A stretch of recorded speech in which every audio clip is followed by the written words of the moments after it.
Welcome to the Taking the Lead podcast, where we empower people to be unstoppable. I'm Christina Hepner with my co-hosts Leslie Hoskins and Timothy Cuneo.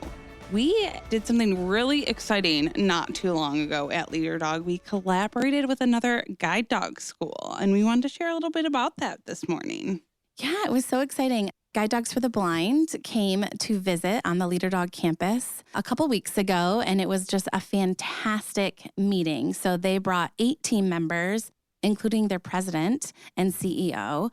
And we just had 3 days of fantastic discussions. I mean, we talk about a lot on this podcast how we collaborate, and when we go to conferences, we always try to get together with the other guide dog organizations. But this was a very deliberate connection and an opportunity for us to collaborate and share.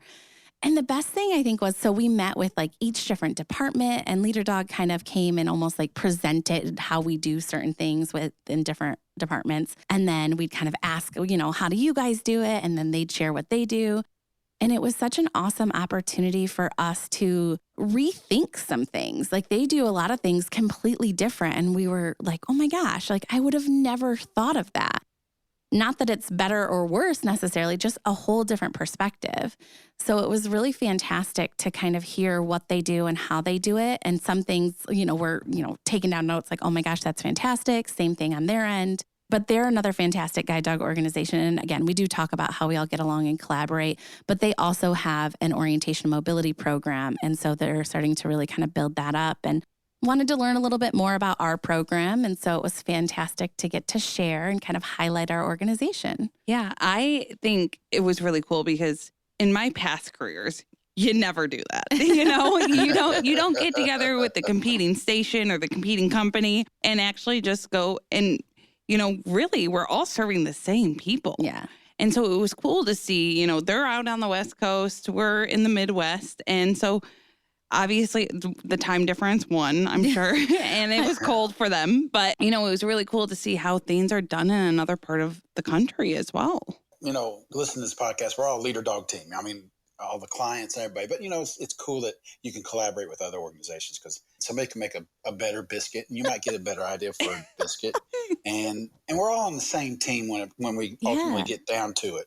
So it's cool when I saw that. I saw the post about that, and I'm all hung, for Leader Dog, but it's great that you guys can, because you guys see each other at conventions, at other conferences. You all probably know each other by first name and stuff. So I think it's kind of cool. Yeah, it was so fantastic. And you're right. So a lot of times clients have different perspectives on it. Like some clients, right, like Timothy, you say you're diehard Leader Dog, you'll come to Leader Dog every time. Other clients choose to kind of bounce around and hop to different organizations for various reasons.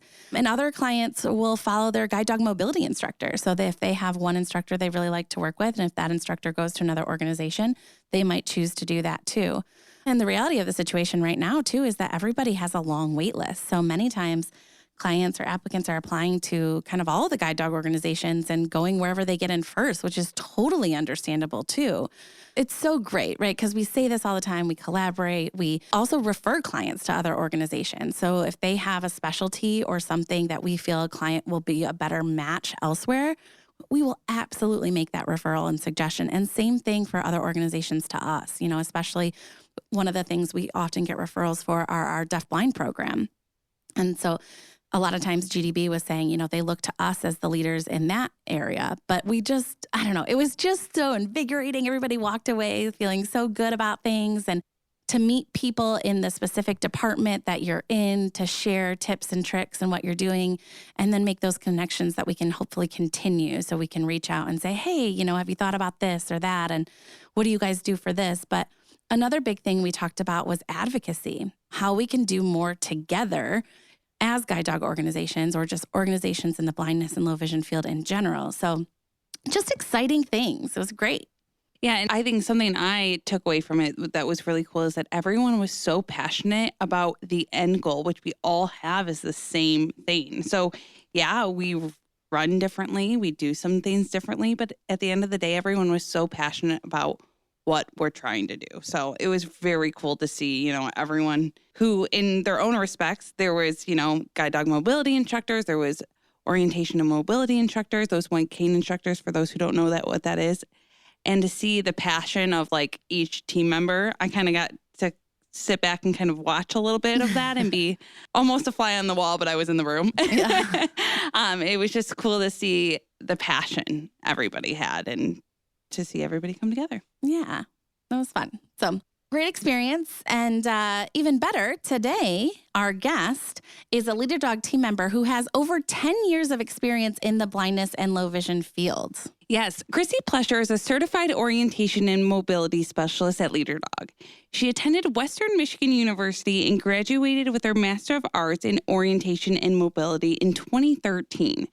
She has worked for Alabama Department of Rehabilitation Services, VIP Rehabilitation Services, and LLC in Peckham, Inc. Christy, welcome to the podcast. It's great to have you here this morning. Do you mind telling you about your history with Leader Dog and what are you doing right now? Good morning, guys.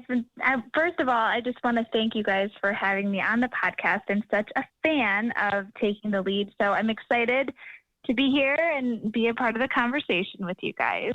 But my history at Leader Dog, so I hired in as an orientation and mobility specialist on our extended services team in 2017.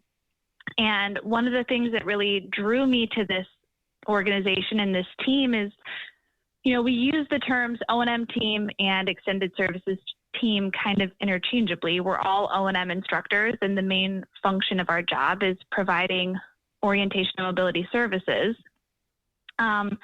But we are the extended services team, and we do a lot more than that. We do a summer camp. We do a lot of upskilling for other professionals in our organization. We do a professional seminar for professionals outside of our organization and conferences and all sorts of things. And so, although we're the O&M team, we do a lot of extended services, and it makes it a really cool team to be a part of.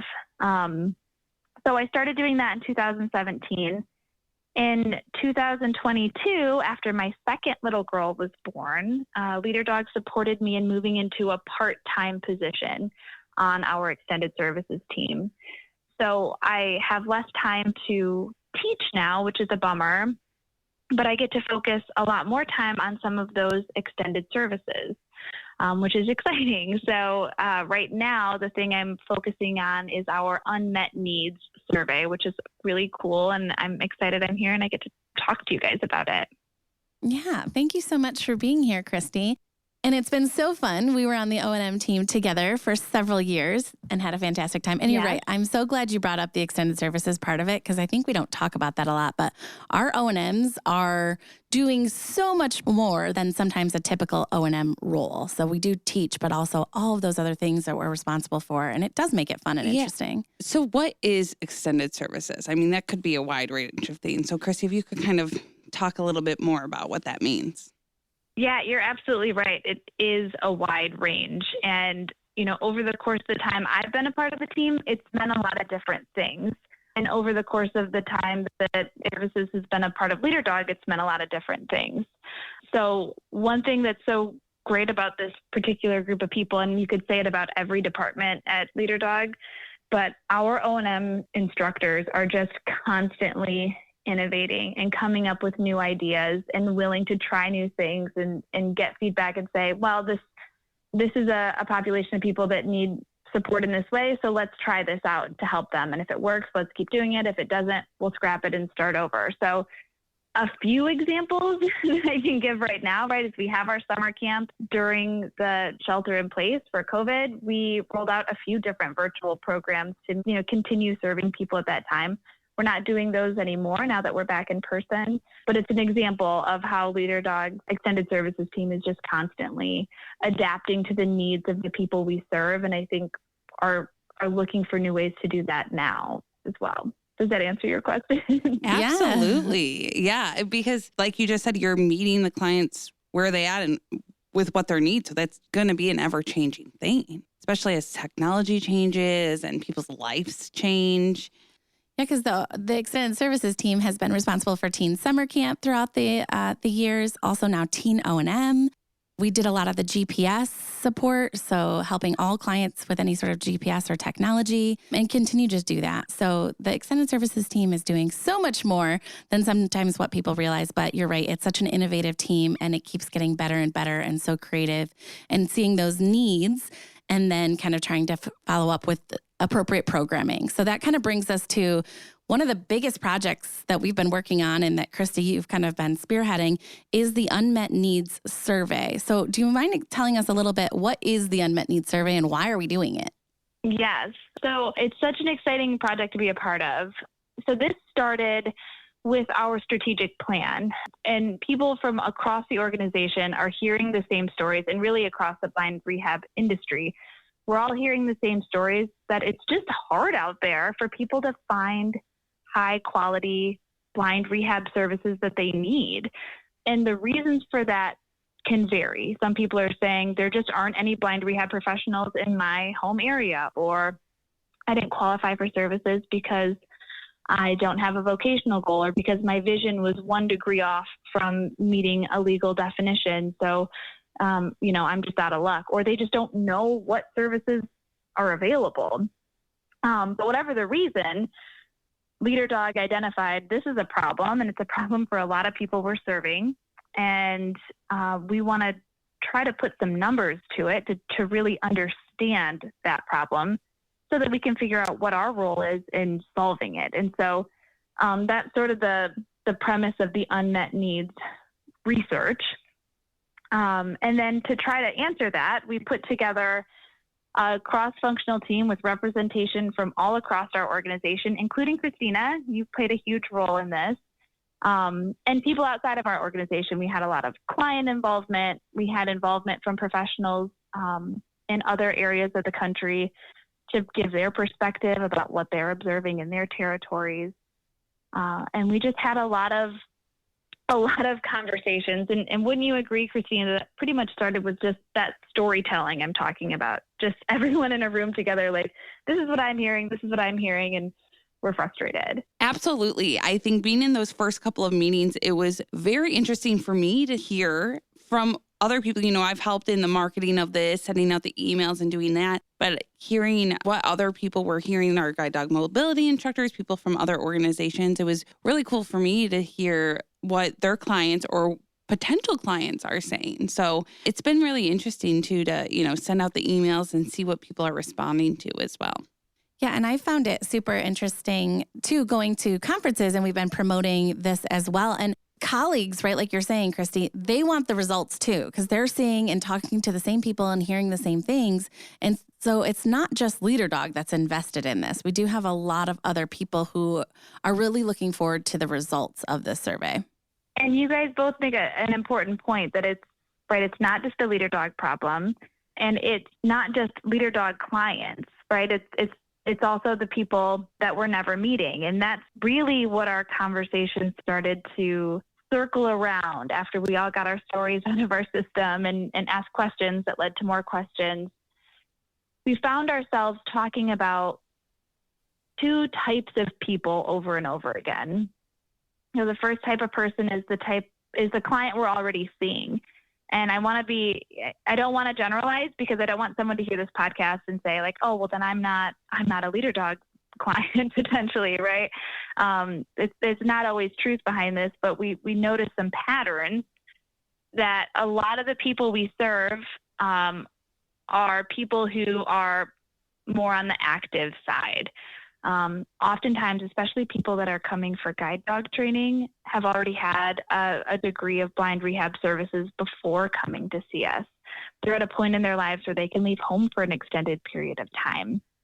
So when we're looking at that person, we know we've got resources, we've got a highly trained staff, and we can work with that person to help develop their skills so that they can go on and reach their individual travel goals. So that might mean getting to the office, or getting to the airport, or getting to a restaurant, right? Wherever they want to go, our team can help people develop skills to get to the front door of that place.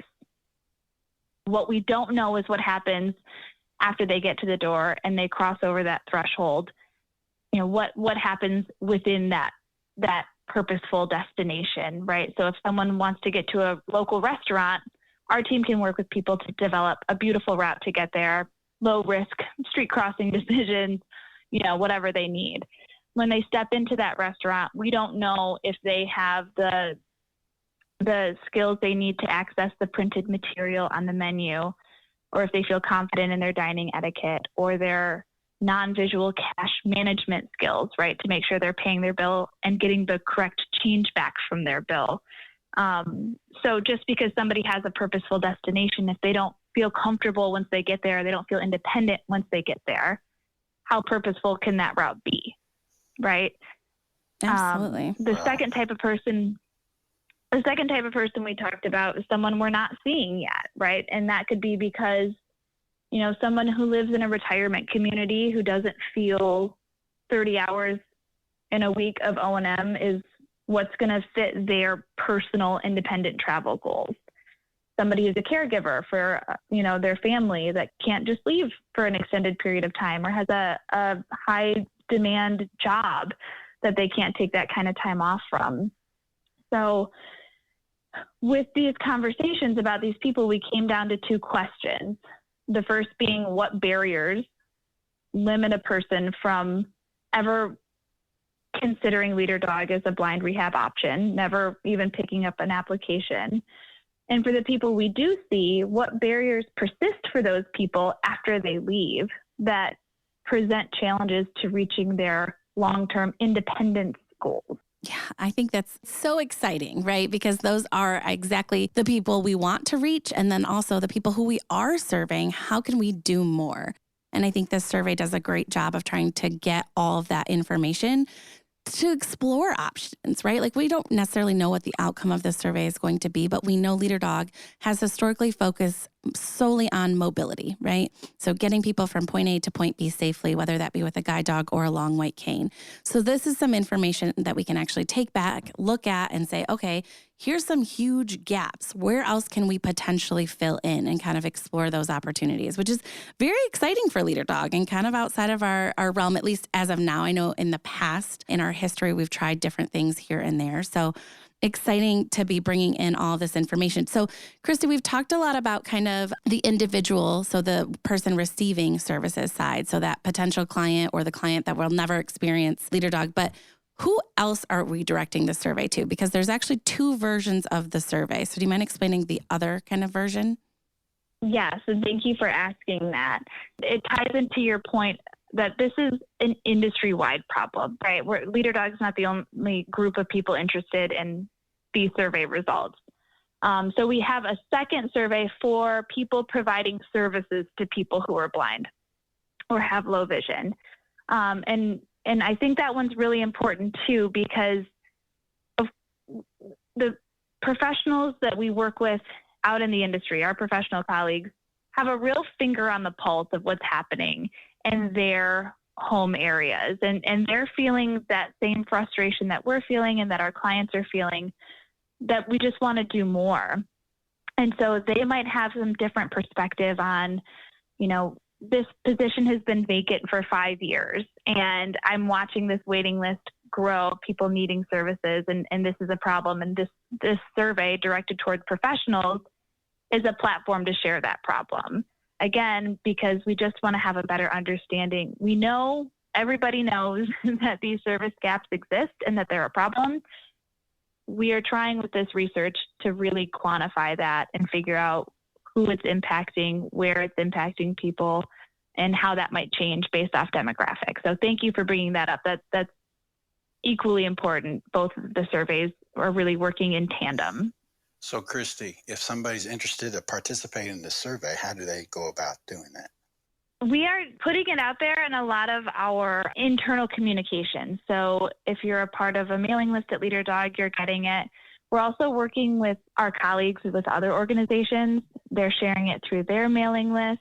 So if you're not on one of those already and you'd like to be a part of it, reach out to us at takingthelead@leaderdog.org. That's our podcast email. We can get you connected with Christy. If you have more questions before taking it, or we can send you the survey, you can just reach out directly to us and we can get that out to you. Yeah. And the best thing too is, again, because accessibility is such a priority, we have it in multiple different formats available. So if you're worried about getting a link and not having access to that, again, we'll get you connected with Christy. Christy has done a fantastic job of making this available both as a link, also a printable version. You can call and we can set up an appointment for somebody to go over it the phone with you. So we are trying to make this as accessible as we possibly can to get it in the hands of as many people as we can. Again, both those groups being blind rehab professionals and then also people who are blind or visually impaired. So we want kind of two different surveys out there. And some people qualify in both those categories, and we want their opinions in both of them. But it's fantastic to try to get some of these answers. And Christy really did a nice job of highlighting both these surveys and the importance of them. So can you tell us a little bit? So we've been doing this for a while. Can you tell us kind of the timeline of, have we gotten some results in? How long are we doing this survey? Anything like that? Absolutely. Digging through the survey has been so exciting, or the survey results, I should say.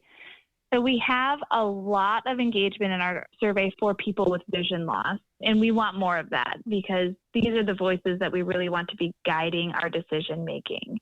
This is our phase 1 part of this research, and we're closing this out at the end of May. And we picked that timeline just so we have time to put together a summary of all of it and have it to present at the end of our fiscal year, so we can make some decisions about what phase 2 means. And it's been really cool. We have one thing I'm really excited about. One of our team members is a volunteer who does data analytics professionally. He's using Microsoft Power BI, which I don't know a lot about, but I'm learning a little bit about from him. It's a really powerful tool, and he's using it to really peel apart the layers of these survey results. And so he's able to tell us what the 25 to 45-year-olds in Southwest U.S. are saying, and what the 65 plus adults in the New England area, what they're saying they need more of, or what they're having a hard time finding. So it's really allowing us to dissect our survey results and look at it from multiple angles. And I think that's going to be really important when we start talking about what phase 2 is. But right now, what's really exciting is just that we have so many people engaged, and we want even more people engaged because I think we're all feeling that same frustration and tired of hearing the same stories. And it just feels good to have an outlet to be a part of the solution. Absolutely. Yeah. And the exciting thing too is again, we want this to go outside of our Leader Dog community. So we have sent it, of course, to all of our clients who we have relationships and contact information for. But if you are a current client and you have access to the email or survey, please do pass it on to your support groups or other networks that you have to share with other individuals, both professionally and again, individuals who are blind or visually impaired receiving services. We want lots of input from absolutely as many people as we can. So please let us know if we can help share that information with you for you to continue to pass it on. We'd greatly, greatly appreciate it. But it's just a fantastic opportunity. Of course. You've done such incredible work on this survey, you and the team that you put together, and have really taken initiative. So I'm very excited to see the results. Like you mentioned, I think we kind of already have an idea. We talk about the barriers that many people tell us about. And when we're out talking to other professionals, what they're seeing, because many times too, right, they're the ones that have to deny somebody services because they don't qualify. Mm-hmm. Or, one of the biggest problems we talk about is we know there are so many people sitting in their homes right now who are blind or visually impaired that don't know that services even exist or where to start. How do we reach those people?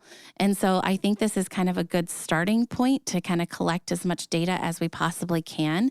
And it kind of goes along with, the professionals, not only who are kind of in blind rehab, but also the optometrists and ophthalmologists. We've included them in the survey because, again, they're the ones making these diagnoses. So it's an exciting opportunity to bring everybody together and put it all into that data and that fantastic volunteer who is able to compile it all because, that's way over my head.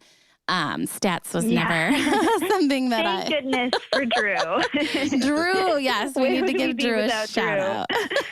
Yes. He is fantastic. And so are you. Thank you. And you know what? I want to give you guys a shout out quickly too, if I can, because I spoke with someone recently who wanted to take the survey over the phone, and he let me know that I think in his home state, there are 3 blind rehab professionals scrambling, trying to serve everybody.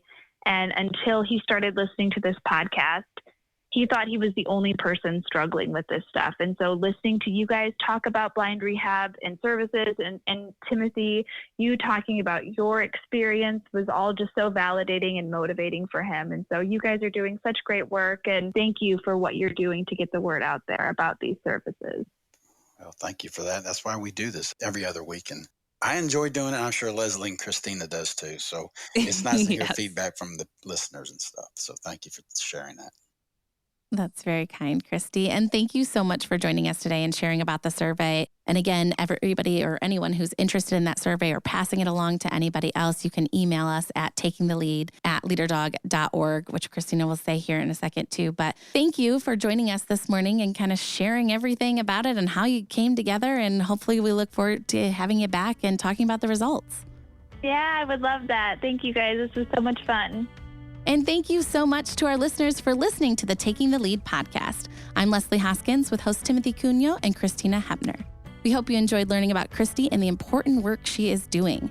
Please join us next time as we continue to dive into the world of blindness. And if you'd like to learn more about applying to LeaderDog for free services or taking this survey, you can head to leaderdog.org or call us at 888-777-5332. And you can also reach us at takingthelead@leaderdog.org with any questions or ideas. And we can also send you the survey that way. And don't forget, if you liked the podcast today, hit subscribe and check us out wherever podcasts stream.